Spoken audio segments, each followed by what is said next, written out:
ओ भाई साहब, ये क्या हो रहा है भाई? इस जन्म में क्या हेरा फेरी पार्ट 3 देखने को मिलेगी भी या नहीं? तो गाइस, हेरा फेरी पार्ट 3 के निर्माण में और रिलीज में दोस्तों आप फिर से ग्रहण लगता हुआ दिखाई दे रहा है। अपडेट आया है कुछ हेरा फेरी पार्ट 3 से रिलेटेड। अब गाइस कोई साउथ में बैठ के ड्रामा कर रहा है। क्या है अपडेट? और हम लोग जब हेरा फेरी पार्ट 3 की बात कर रहे हैं तो भाई अक्षय कुमार की अपकमिंग मूवीज की भी बात कर लेंगे। लोग बोल रहे हैं कि यार वेलकम टू दी जंगल भी आ रही है इस साल, भूत बंगला भी, हैवान भी। यार किसी का टीजर ट्रेलर नहीं आ रहे। अभी अगर आप लोग हैवान की बात की करो तो भाई वो अप्रैल से उठ के चली गई है मई में, है ना। तो क्या है उसकी अपडेट्स और इसमें क्या ग्रहण लग गया, सबकी बातें इसी वीडियो में लपेट लेंगे। तो लाइक और सब्सक्राइब मांगता हूं भाई पाजी के फैन से, अक्षय कुमार के फैन से। सबसे पहले आप लोग बोलोगे कि मुद्दा क्या है। दरअसल दोस्तों बात ऐसी है कि इस मूवी के जो प्रोडक्शन हाउस है उनके हिसाब से सब कुछ ठीक था, लेकिन दोस्तों साउथ इंडियन प्रोडक्शन कंपनी ने फिरोज नडियादवाला के खिलाफ दोस्तों मद्रास हाई कोर्ट में कुछ यहाँ पे केस कर दिया है।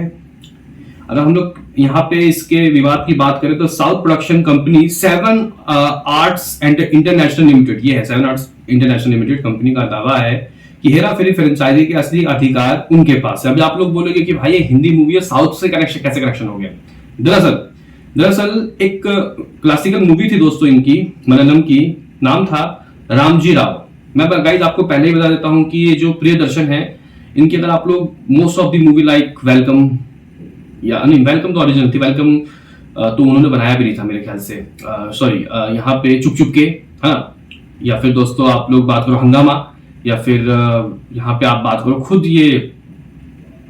खुद इसकी हेरा फेरी की बात करो, या फिर और भी कई ऐसी मूवी है जो इनको गाइज बहुत ही नाम और कह सकते हैं कि शोहरत दिया है हिंदी सर्किट में। ये सारी मूवी साउथ में उनकी ही मूवी के दोस्तों रीमेक थे, उनकी ही मूवी के, ऐसा नहीं कि और किसी डायरेक्टर के। तो गाइज उन्होंने जो मलयालम में बनाया वही यहाँ पे लपेटा और कह सकते हैं कि बहुत नाम हुआ इनका। लेकिन उनका जो गाइस कह सकते हैं कि जो प्रोडक्शन हाउस था, जो सारे अधिकार उनके पास थे, उन्होंने यहाँ पे आके वो राइट्स लिए थे। लेकिन अब पार्ट 2 बन रही है, जैसे कि दृश्यम 1 साउथ से लिया गया, दृश्यम 2 बन रहा है, तो दृश्यम 2 के भी राइट्स अब इनसे लेने पड़ेंगे। यानी कि बताओ भाई ये क्या बात हुई? तो गाइस कहने की बात ये है आसान भाषा में कि ये लोग पार्ट 3 को बनने में क्रेडिट मांग रहे हैं, पैसा मांग रहे हैं। कहने की बात यहाँ पे ये है। तो गाइस यहाँ पे ये जो कंपनी है उनका आगे कहना है कि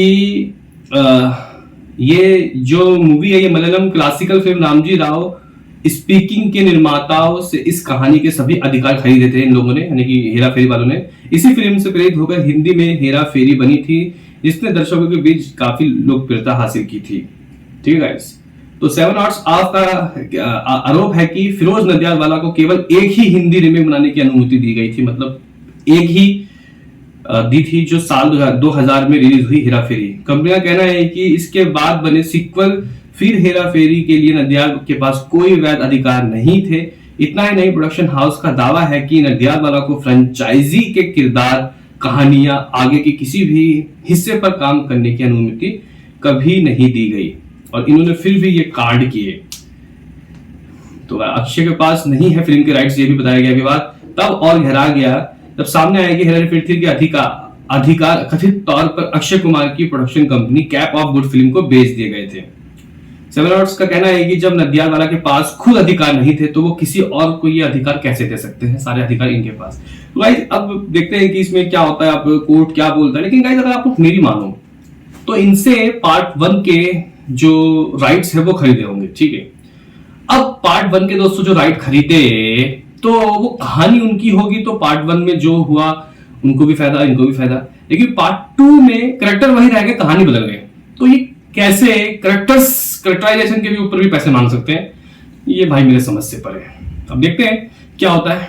भाई जब पार्ट 2 ही बन गई, अब पार्ट 2 में तुम क्या उखाड़ लोगे, ये भी बन के रहेगा। तो भाई ज्यादा घबराने की बात नहीं है। देखते हैं कि अब इतने लंबे समय से इंतजार कर ही रहे थे, अब थोड़ा और इंतजार सही आएगी, लेकिन जरूर। लेकिन उससे पहले वेलकम टू दी जंगल। दोस्तों मैं आपको पहले ही बता देता हूं कि अक्षय कुमार की इस साल अप्रोक्सीमेटली 3 मूवी आ रही है, हैवान, भूत बंगला और वेलकम टू दी जंगल। इसके अलावा शायद और कोई मूवी आएगी नहीं।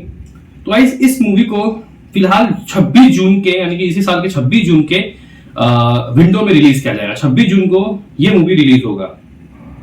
अगर हम लोग भूत बंगला मूवी की बात करते हैं, ये मूवी कब रिलीज होगा, तो गाइस इस मूवी के रिलीज डेट की बातें बताई जा रही है। ये जो मूवी है अक्षय कुमार की, इसको 15 मई में रिलीज किया जाएगा, यानी कि दोस्तों लेकिन ये चीज सही बताओ, अभी हम लोग 7-8 महीने तक इंतजार करेंगे भूत बंगला का। लास्ट सितंबर में उनकी आई थी जॉली लिली पार्ट 3, सितंबर, अक्टूबर, नवंबर, दिसंबर, 4 महीने यहाँ, जनवरी, फरवरी, मार्च, अप्रैल, मई, 5 यहाँ, तो 9 महीने बाद अक्षय कुमार देखने को मिलेंगे मई में, 15 मई में भूत बंगला के साथ। ठीक हो गया। फिर अगले ही महीने, 1.5 महीने बाद, अगर 26 जून को आ रही है तो फिर welcome to the jungle. I think मेरे ख्याल से फिर शायद 2 महीने बाद हैवान भी रिलीज हो जाएगी, जो कि प्रियदर्शन की ये मूवी है। तो गाइस ये कुछ सीन सिनारियो चल रहा है भाई।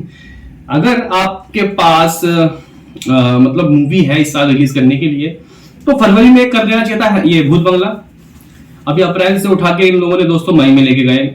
ये दोनों लड़ रहे हैं, टॉक्सिक और धुरंधर 2, और उससे अगले महीने सलमान खान की भी मूवी आ रही है। फिर उसके अगले महीने आएंगे प्रियदर्शन के साथ भूत बंगला लेके, फिर वेलकम टू द जंगल।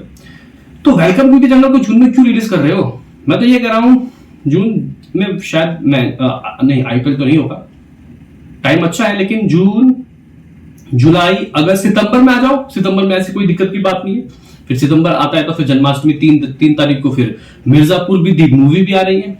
हाँ भाई, आपको पता है कि नहीं पता? मिर्जापुर जो वेब सीरीज थी उसको गाइस एक मूवी के तौर पे ये लोग रिलीज करेंगे 3 सितंबर को। फिर अक्टूबर में दोस्तों दृश्यम 3 आ जाएगी। तो बहुत झमेला है इस साल, बहुत बड़ा साल है ये भाई। तो मैं तो ये कहूंगा अक्षय कुमार को कि भाई रुको जरा, सब्र करो और थोड़ा वक्त लगाओ, और लेकिन अपने जो वेलकम टू द जंगल है इसको थोड़ा सा वक्त लगा के लाओ, नहीं तो फिर वही वाला हाल हो जाएगा भाई। लेकिन दोस्तों अगर भूत बंगला चल गई और ऐसी चल गई, स्त्री 2 टाइप की चल गई, फिर तो यार वेलकम टू द जंगल यानी कि वेलकम 3 को भी बहुत अच्छा पोटेंशियल मिल जाएगा, वो भी बहुत जबरदस्त तरीके की कमाएगी। लेकिन फिलहाल यहाँ पे अक्षय कुमार 3 मूवी इस साल ला रहे हैं, और जो हेरा फेरी पार्ट 3 है उसमें कुछ लीगल ट्रैवल हो रहा है, लेकिन मुझे नहीं लगता कि वो उनकी जायज मांग है। उन्होंने मतलब इन्होंने दोस्तों एक पेड़ उगाया, और जब तक वो पेड़ रहेगा तब तक उनको खाना है। अब उनकी जो दूसरी टहनी उगेगी उसका भी मजा इनको ही चाहिए, यानी कि पार्ट 2 पार्ट 3 जो इन्होंने पार्ट 1 करके भेजा था उनका मजा भी इनको चाहिए। अब पता नहीं कि जो ओरिजिनल रामा राव, एक सेकंड, जो मूवी थी रामजी राव है ना, वो क्या वही कैरेक्टर्स एग्जिस्ट करते थे उसमें भी जो हेरा फेरी 1 में थे?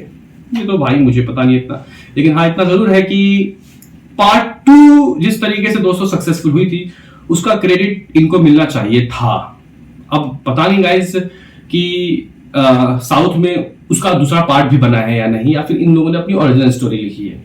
पता नहीं कौन, नीरज वोहरा मूवी के डायरेक्टर थे पार्ट 2 के, वो हमारे बीच इस दुनिया में अब रहे नहीं। नीरज वोहरा ही नाम है ना, एक बार मैं गाइस सर्च कर लेता, नहीं तो चीजें काफी ज्यादा खराब हो जाएगी। नीरज वोहरा, हाँ नीरज वोहरा ही नाम था उनका। हेरा फेरी 2 इन्होंने ही बनाई थी, ठीक है। तो ये गाइस कुछ चीजें, ये कुछ अपडेट थे जो मुझे आपको देने थे। बताओ आपका वैसे क्या कहना है, मिलते हैं किसी नेक्स्ट वीडियो में, अभी के लिए इतना ही।